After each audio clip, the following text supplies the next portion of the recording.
As part of our last lesson, we saw the principle of strong induction and the ordering principle. In your textbook, you have seen a proof of the principle of strong induction implying the ordering principle. But more is true. These two statements are equivalent. And if we go back to the principle of mathematical induction covered in 6.1, we then have that the principle of mathematical induction is equivalent to the principle of strong induction, which in turn is equivalent to the ordering principle. So the plan for today is to prove this theorem that these three statements are equivalent. And so that will compose the first half of today's video. And the second half will have us start section 5.1 of our textbook, the material on functions. Now, as was mentioned previously, all functions are relations.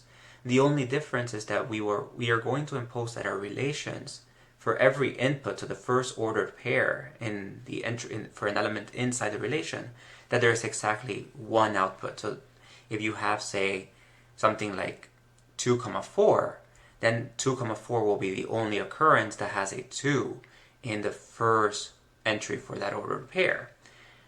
So we don't want to have 2, 4 and 2, -4. Now 4 and -4 are interpreted as two different outputs. And so we'll make those notions precise and when we get to defining functions precisely. And then the third aspect of today's video, which is optional, but it will be at the end of the video, is a proof of Benay's formula. Now Benay's formula is the one pertaining to the n-Fibonacci number. And in the textbook it is proven via strong induction. We are going to do it using techniques from linear algebra, namely diagonalization, where we will see that the golden ratio, 1 plus root 5 over 2, occurs as a eigenvalue of a certain matrix. And it's through that matrix that we can prove that statement and see where that formula is coming from, whereas in the proof that is done in the book, it gives no notion or indication as to why that formula should be true. It is true, we can prove it, but how does one come up with it? And through linear algebra, we get to see how that formula arises. So let us go ahead and get started. So let us go ahead and prove that the principle of mathematical induction, strong induction, or ordering principle, that each of these statements are equivalent. And the way we are going to go about this is by proving that 1 implies 2. So 1 implies 2. Then we're going to show that 2 implies 3.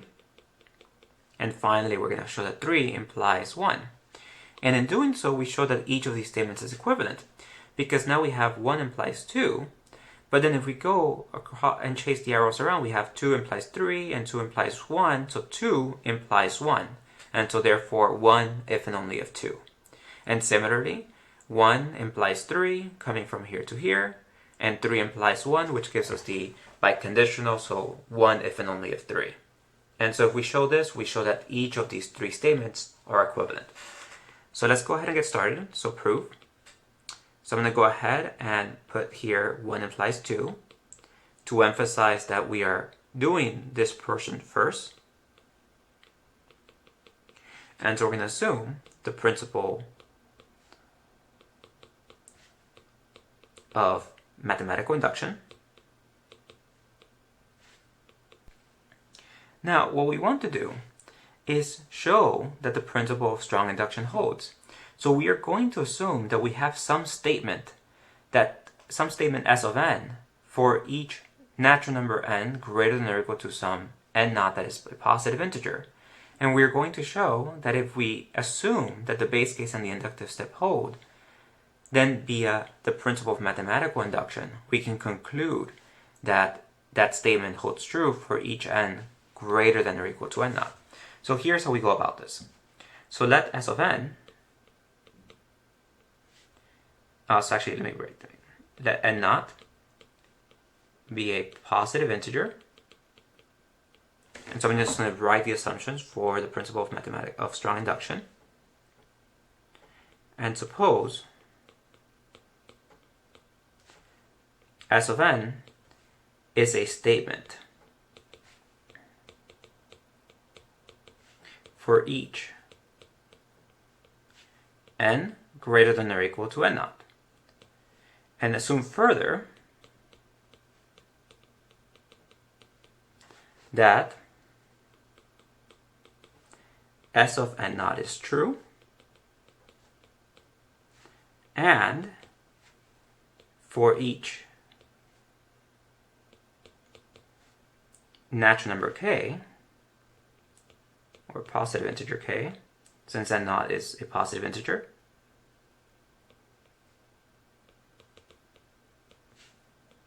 k greater than or equal to n naught. If S of k is true for k less than n, then S of n is also true.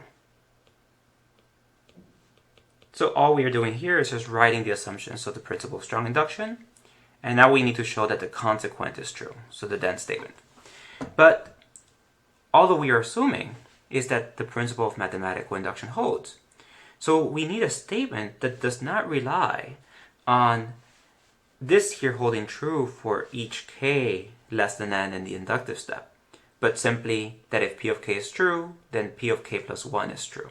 So we are going to construct a new statement. So here's the statement we are going to construct. So next, let p of 0 be the statement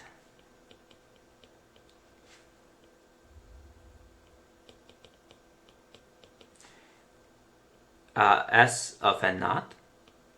And so now p of 0 is the statement S of n naught, which we are assuming in our premise. And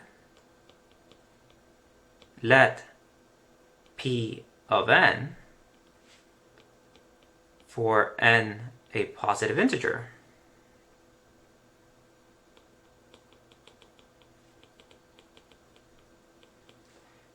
be the statement where we're going to take the conjunction of the S of n's.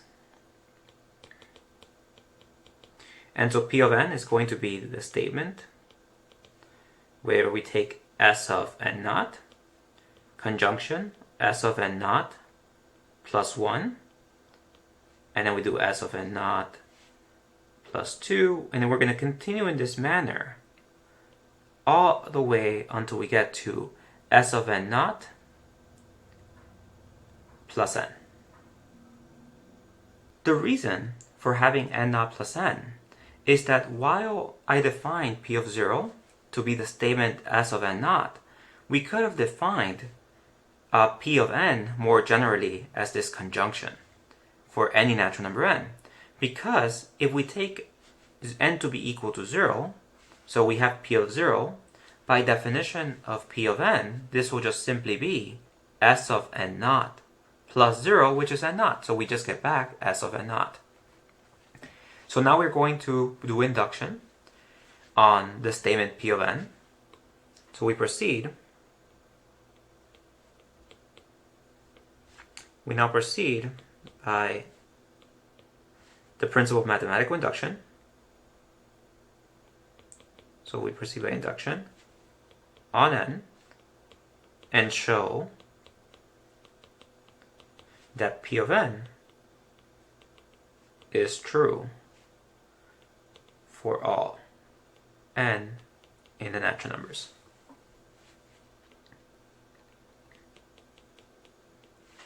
So let's go ahead and do this. So we have the base case already. So by assumption, we already know that S of n naught is true. So we are assuming that S of n naught is true. And thus, p of 0 is true, which establishes the base case.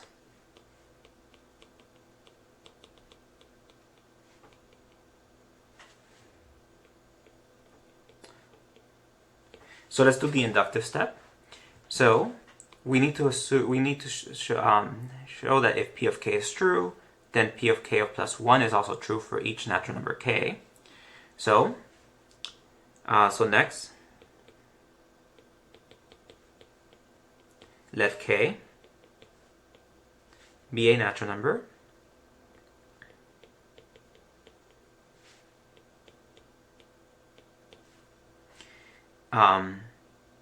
Now, if and suppose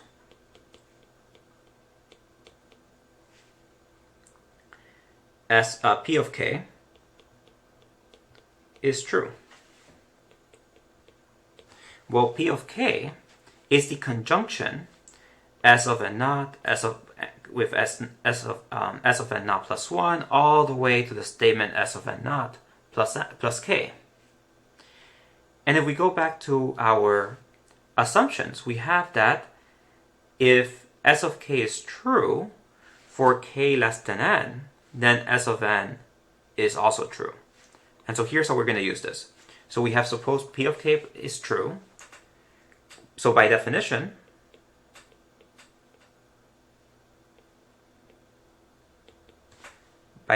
of P of k, we have that S of n naught, S of n naught plus 1, all the way to S of n naught plus k are true.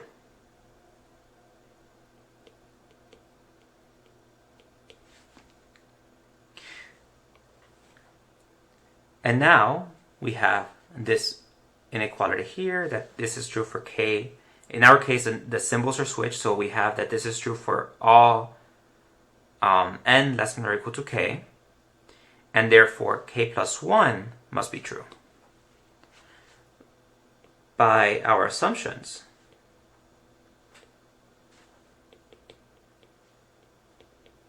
on S of n, we deduce that S of n naught plus k plus 1 is true, and therefore P of k plus 1 is true, which establishes the inductive step.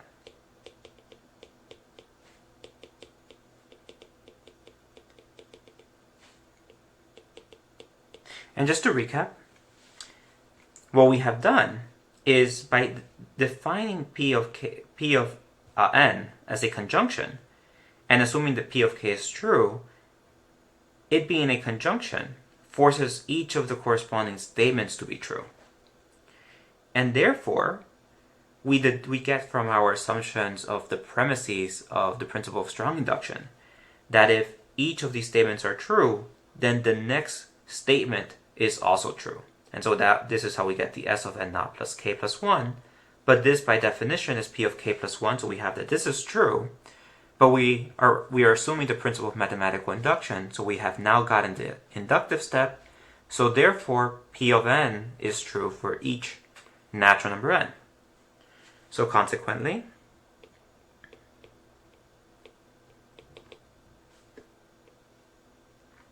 we have that P of n is true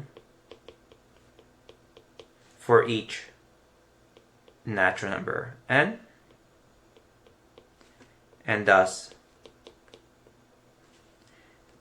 S of n is true for each natural number n, since P of n is the conjunction of all the S of n's put together, and so we end up getting our conclusion. So this shows that the principle of strong induction is implied by the principle of mathematical induction. So the principle of strong induction is implied by the principle of mathematical induction.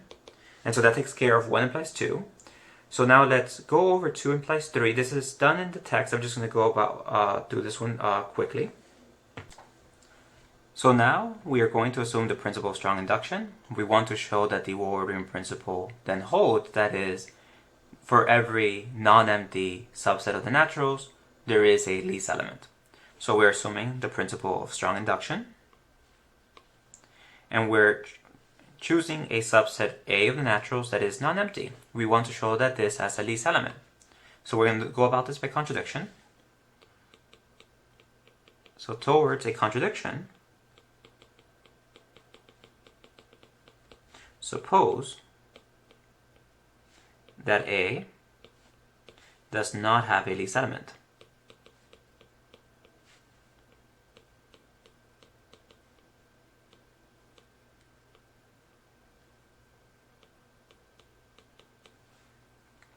So now, if A does not have a least element, that means it cannot have 0.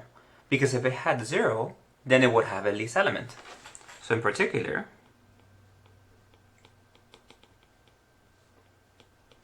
we have that 0 is not in our set A. And now what we are going to do is construct a new set. We're going to go ahead and call this set J. And J is going to be the set difference of the naturals with the set A. So next,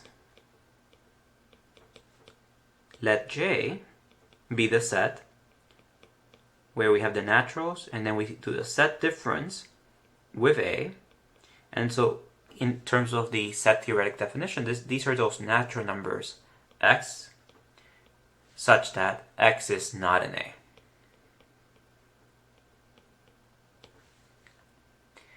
We know that this set is not empty. So since 0 is not in A,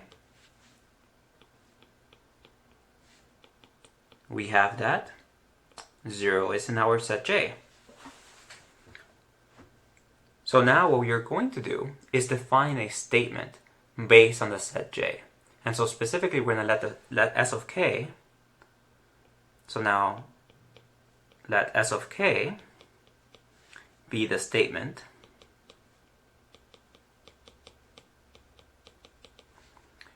k is in J.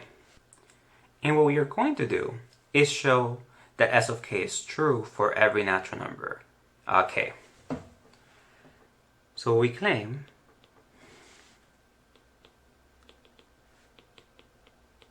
that S of k is true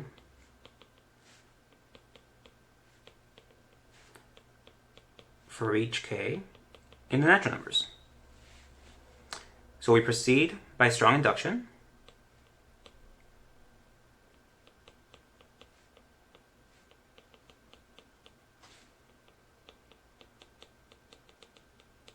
So we have the base case. So we have already shown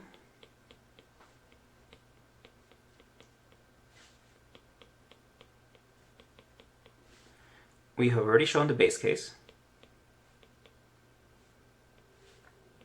that S of 0 is true, since 0 is in J. So now we are going to do the inductive step. So we're going to assume that S of k is true for all k less than n. So suppose that S of k is true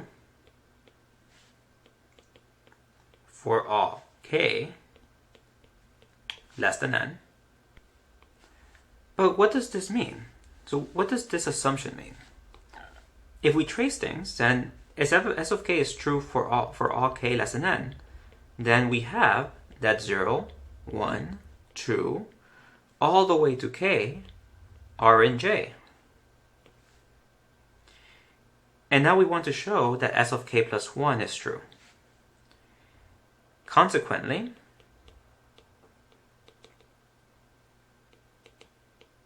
if k plus 1 is not in J, so we're doing a contradiction here, then k plus 1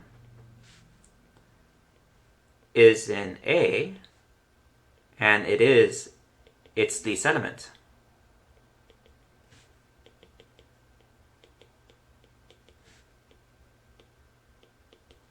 Which is a contradiction. But this is not the contradiction that we want, because this is just a contradiction to the statement that k plus 1 is not in J, which is a contradiction, and thus k plus 1 is in J, which shows that S of k plus 1 is true.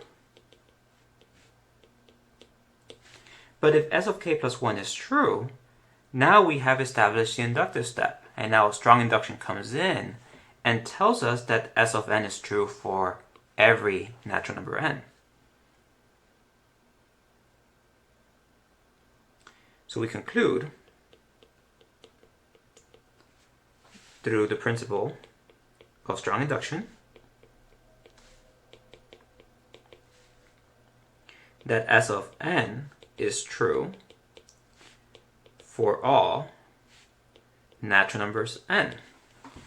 But what does this mean? If S of n is true for all natural numbers n, that means that n is in J for every natural number j.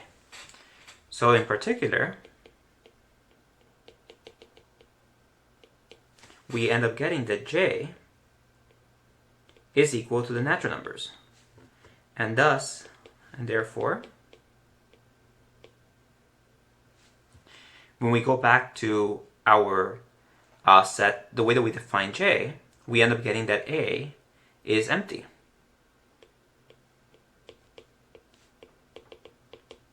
Since j was by definition the natural numbers minus A. But if j is the whole natural numbers, then A has to be the empty set.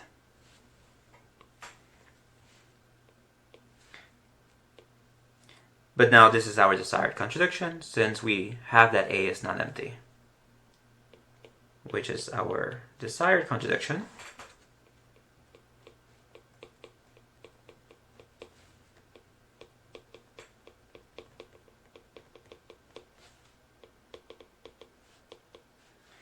Since A is not empty. And so we are done. So the last thing that remains for us to do is to show that the well-ordering principle implies the principle of mathematical induction, since we have already shown 1 implies 2, 2 implies 3. So let's go ahead and show 3 implies 1.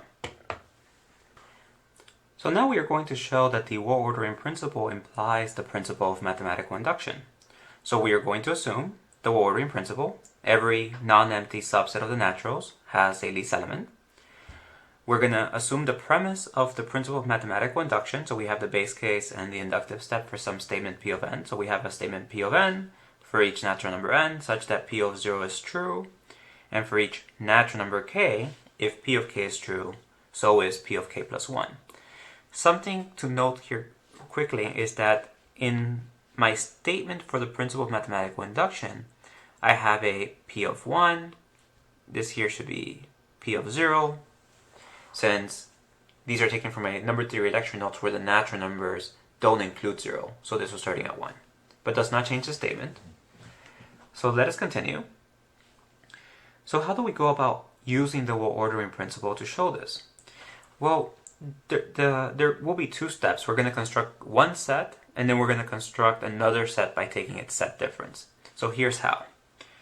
So next, let J be the following set. J is a set of natural numbers such that P of n is true.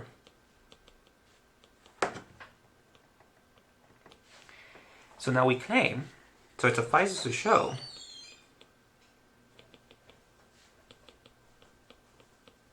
that J is equal to the set of the natural numbers. Because if we show that J is equal to the set of the natural numbers, then that shows that P of n is true for every natural number n. So this is what we want to do. And we are going to approach this by contradiction. So we proceed by contradiction.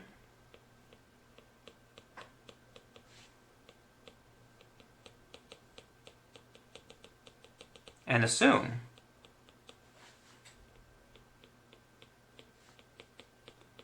that J does not equal the set of the natural numbers.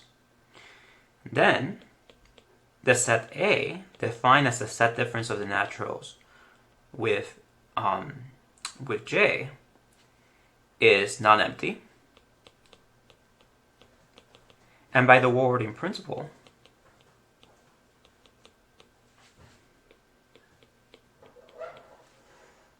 we have that A has a least element.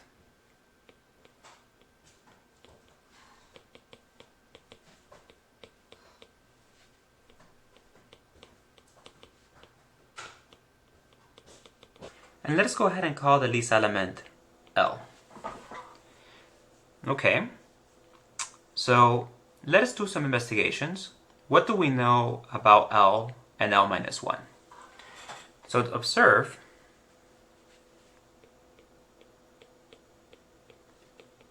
that L is greater than 0, since we know that the base case, P of 0 is true, so that we know that 0 is in J, and thus 0 is not in A.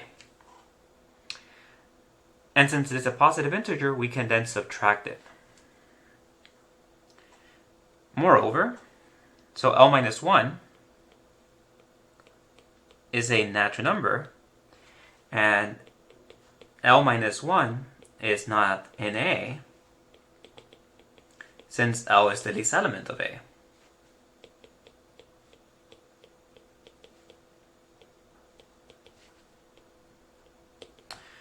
So we have the least element here. But now if L minus 1 is not in A,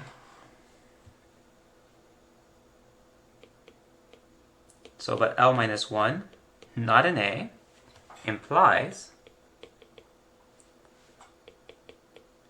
so recall how we define A, it's the naturals minus J. So if L minus 1 is not in A, it must be in J.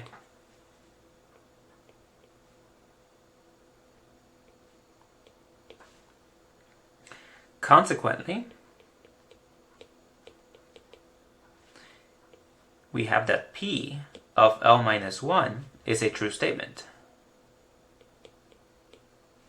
And by our assumption,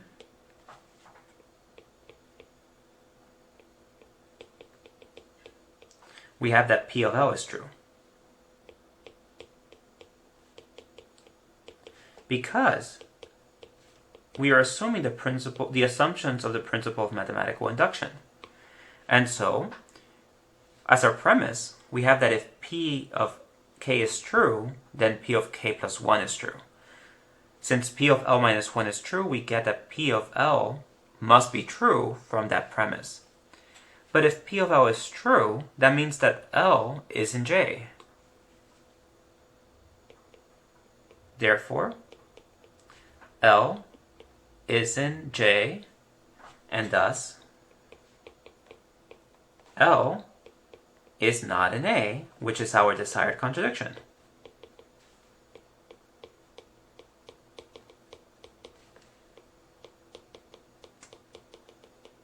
And so we have now shown that that least element does not exist. We have a contradiction, so it must be the case that J is equal to the natural numbers. So we conclude that J is equal to the natural numbers, and therefore P of N is true for all natural numbers N, which shows that the principle of mathematical induction holds. And so now we are done with the equivalence. We have shown that these three statements are equivalent. And so when we get to the number theory portion of the course, we are going to see the well ordering principle in use more frequently. But the key thing to keep in mind, because we have these equivalences, we could use induction, but the well ordering principle does have the benefit that it does simplify the arguments, just as we saw in the existence portion of the division theorem in our last lesson. Using the well ordering principle simplified the proof that we gave earlier using induction for the existence of the division theorem. So next, we are going to move towards section 5.1 of our text, so we're going to start our discussion of functions. So as I mentioned, all functions are relations, and that's how our first definition starts. We have f is a relation from A to B, and so in other words, f is a subset of the Cartesian product of A with B. We say that f is a function from A to B if for every lowercase a and a in the set A, there is exactly one lowercase b in the set B such that a comma b is in the set F. We can write this symbolically to say that f is a function from a to b if for every a in the set A, there is a unique b in the set B such that a comma b is an element of the relation F. Symbolically, we can shorten this and just say f goes from a to b, and that tells us that we have a function. So let me first emphasize this notation. I'm going to fast forward to a theorem we are going to cover in just a moment. Right here is a statement as it is mentioned in the book, and then this is just the same statement rewritten, but to emphasize what we are being asked to prove. Because whenever the notation is being used, so for example here we have functions, f from a to b, g goes from b to c, and we are being asked to prove that then g composed f goes from a to c, and then we have a second statement. But this is part of what we are being asked to prove. We want to prove that g composed f is a function. So we need to show that uniqueness portion of the definition of a function, that for every element a in the domain, there is exactly one output. And so just keep that in mind, that whenever you see in the homework or in your readings this notation as a consequent, one of the things that we have to do is prove the uniqueness portion of the definition of a function. So this takes us back to our earlier coverage of existence and uniqueness proofs. So I'll prove this in just a bit. Just wanted to point this out in terms of notation. So returning back to the definition, two more definitions here that I want to point out. One we have already encountered, and that is in this case here for this function, the set A is what is known as the domain of f. And so in other words, A is equal to the domain of f. Now capital B, that is not necessarily the range, but there is a word for that which we may not encounter as much in this course, but it may pop up in future courses. B is known as the codomain of f. And so that's our definition. So let's see how this ties in with functions that we have seen before. So let's look at our favorite parabola, y equals x squared. So we have y equals x squared. And so how do we view this as a function? Well, this notation, f from r to r, doesn't indicate what the function is. It just says we have some function f from r to r. And so if we want to say that f is the function y equals x squared, we say that f be the function from r to r, that f be defined by f of x equals x squared. And now what this is telling us is that the inputs, so this x in here is corresponding to an input in the real numbers, and then the output is in the codomain, in the set of real numbers, and the output is this x squared. And so this is how we can formally define a function such as f of x equals x squared.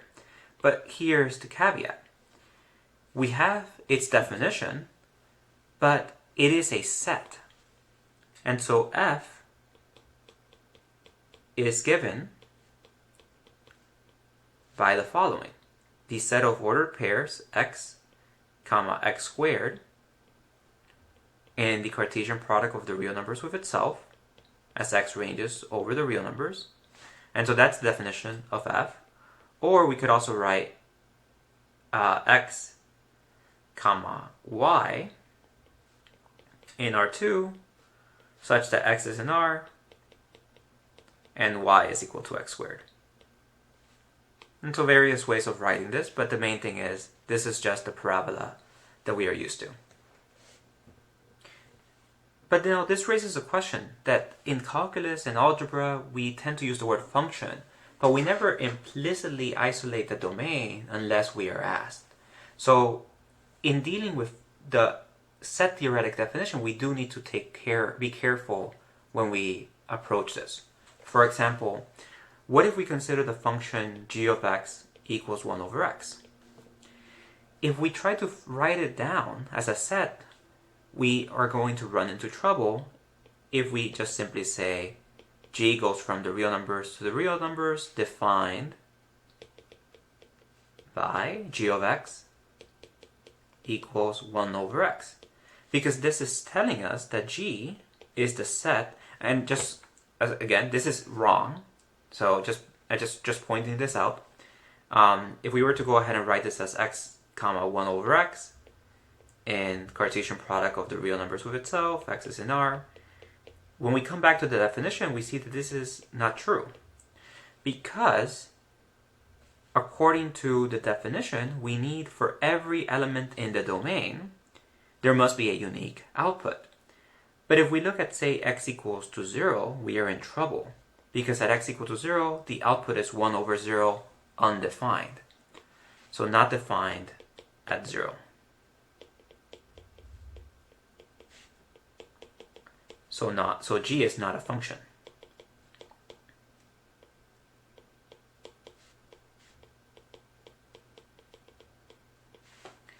So how do we fix this? Well, we ask, what is the domain of g? And that's just the real numbers minus the set containing 0. So we have to remove 0 from the real numbers. And so let me just go ahead, put this here with an x to emphasize that this is not right. And so now, so the correct way of defining g is to let g be the function going from the real numbers minus the set containing 0 to the real numbers be defined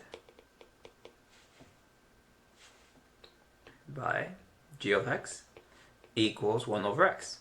So now as a set, g looks like the set of ordered pairs x comma 1 over x, where this is an element of the Cartesian product of R minus the set containing 0, Cartesian product, the real numbers.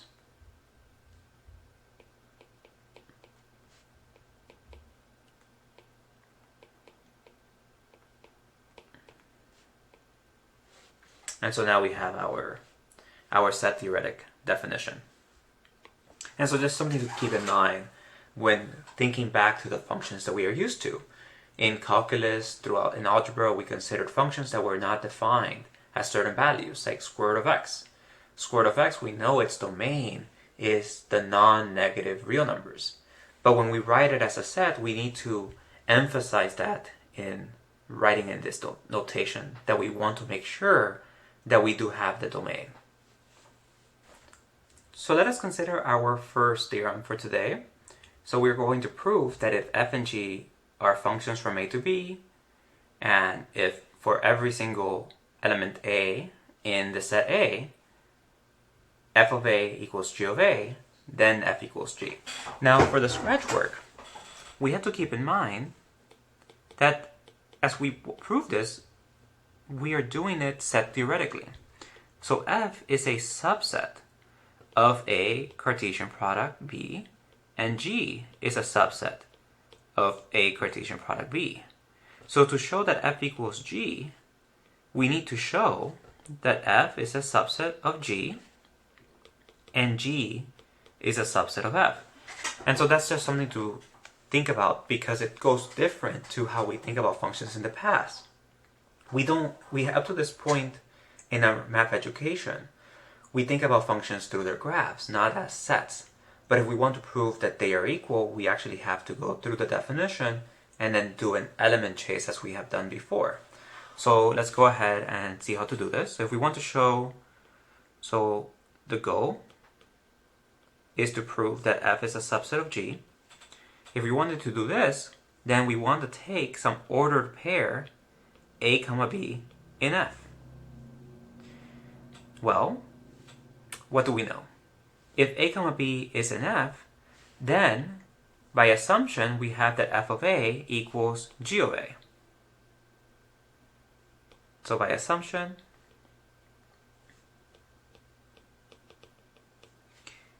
f of a equals, and also f of a here is b.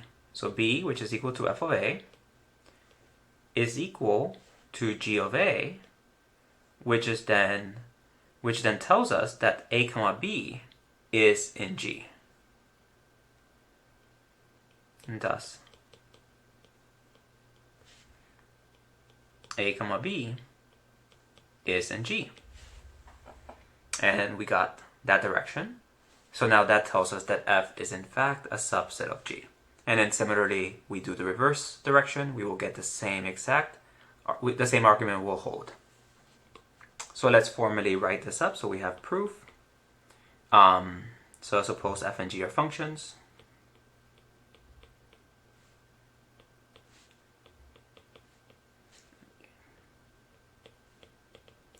Are functions from a to b.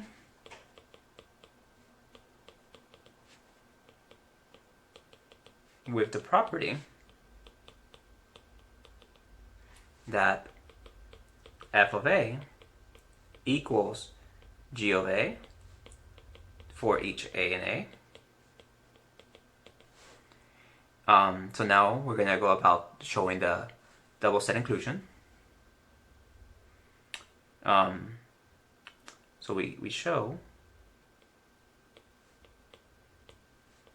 that f is a subset of G and G is a subset of A. So case 1. So let's go ahead and choose some arbitrary ordered pair a comma b in F, and then the same thing as in the scratch work by assumption. We have b is equal to f of a, which is equal to g of a, and thus a comma b is in G, which shows that a comma b is in G. Oh, sorry, I meant to write F is a subset of G. And case 2, we can now say just similar argument. So that a comma b in G, similar argument. To case 1 shows that G is a subset of F, and therefore, and hence F is equal to G, and we're done. We're done proving this theorem. And that's the key thing to just be mindful of. If we want to show equality of two functions, we actually have to show it via double set inclusion. So we want to show that f is a subset of G, G is a subset of f, to conclude that the functions are equal. So now we're going to prove the theorem we discussed earlier about composition. So we have a function from a to b, and a function g from b to c, and we want to show that the composition g composed f is a function from a to c. And for every a and a, the value of the composition g composed f at a is given by g of f of a. So let's prove this. So we're going to we need to prove that g composed f is a function. So our assumptions, so let f from a to b and g from b to c be functions. Now we're going to establish that there is an output for every single a in the set A. So let A be an A. Then, since f is a function,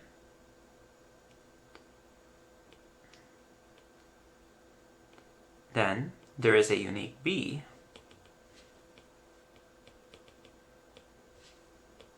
in B such that f of a is equal to b, since f is a function,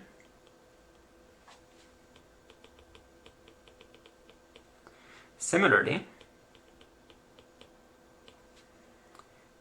there is a unique C in capital C such that G of B is equal to C. So we got that. Consequently,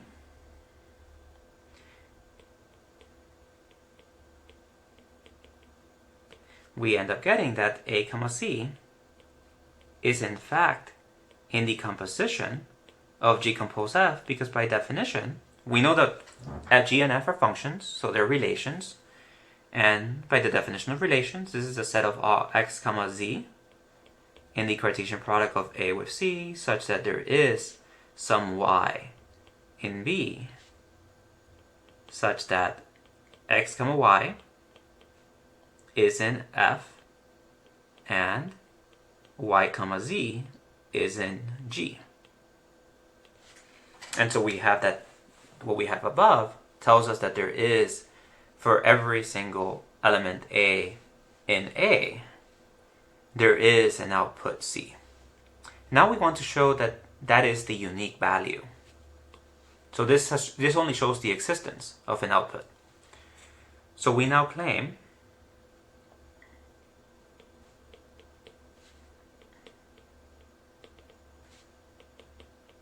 that G compose F of A is unique.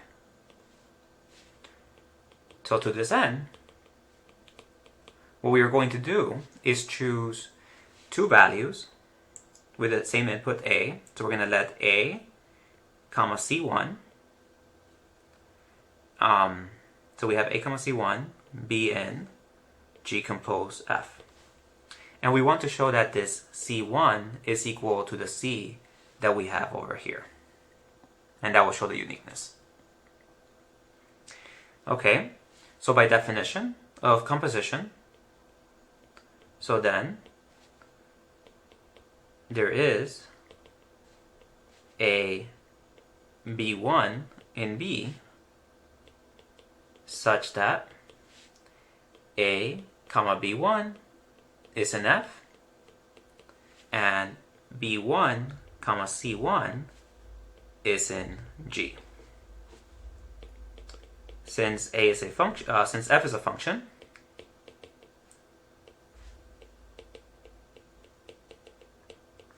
we have that F of A is equal to B, and therefore B is equal to B1. So here we're using the uniqueness property of the input. So we have the input A, there is a unique B, but if we have A comma B1, that forces B1 to be equal to B. And so now we go to, so now we have B, A comma B in F, and now we have B comma C1. Since B comma C1, so then B comma C1 in G implies that C1 is equal to C, since G of B is equal to C by assumption. Or at least when I say assumption, I mean by the way we started over here by choosing our A and then going through the definitions we had above. And so since G of B is equal to C, we have C1 equals C. And so, which shows uniqueness.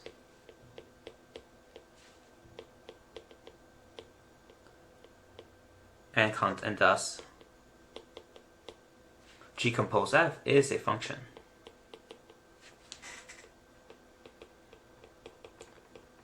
So that establishes the function portion. So we have now shown this portion of what we want, and all that remains is the value. But we are essentially done at that stage, because in the process of doing this, we have that now it is a function. And so when we come up here, we have f of a equals b, g of b equals c, and so we can now, lastly, the above we already showed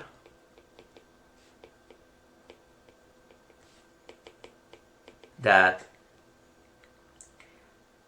if we start off with g composed f of a, that this is the same as g of f of a, which is g of b, which is equal to c, which is the output. And so since this here holds, we end up getting that a comma c is in g compose f. Hence, a comma c is in g compose f, which is a repetition of what we had up here. And so that concludes it for this proof, and we are done. So as part of our next lesson, we are going to go into 5.2, and we are going to discuss the properties of being one-to-one and onto, or in the fancy words that we will introduce, injective and surjective. And this will tie in with the notions that we have discussed in previous courses, from linear algebra to calculus algebra, of when is a function one-to-one, when is a function onto, and so we'll be discussing this in the set theoretic definitions. And so that finishes it off for today's video, but I am going to go ahead now and prove Benay's formula, but again, this portion is optional. It will be a proof using linear algebra, namely diagonalization.